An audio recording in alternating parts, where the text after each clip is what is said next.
সার্কাসের জীবন ছেড়ে অবসরে এসে যেন একটু শান্তিতেই ছিল জেনি আর ম্যাগোডা। 25 বছর ধরে একই মঞ্চে পারফর্ম করা, একসঙ্গে খাওয়া, একসঙ্গে ঘুমানো, তাদের বন্ধুত্ব যেন ছিল অবিচ্ছেদ্য। কিন্তু চলতি সপ্তাহে শারীরিক অসুস্থতার কারণে মৃত্যু হয়েছে জেনির, আর তা নিয়েই শোকে কাতর হতে দেখা গেল ম্যাগোডাকে।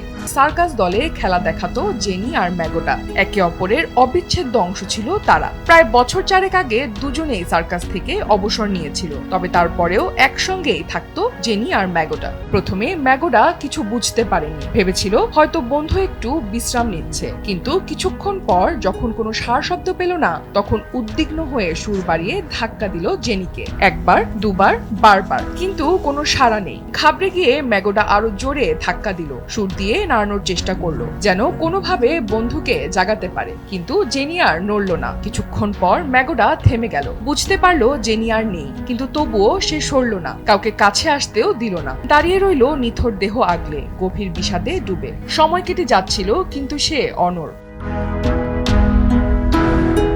এই মর্মান্তিক দৃশ্য ক্যামেরায় ধরা পড়ার পর ভিডিওটি ছড়িয়ে পড়ে সোশ্যাল মিডিয়ায়। অসংখ্য মানুষ ভিডিও দেখে আবেগাপ্লুত হয়ে পড়েছেন। অনেকে বলছেন প্রাণীদের অনুভূতি মানুষের চেয়ে কোনো অংশে কম নয়। একজন লিখেছেন, যাকে আপনি সবচেয়ে বেশি ভালোবাসেন তাকে চলে যেতে দেখার চেয়ে বড় যন্ত্রণা আর কিছু নেই।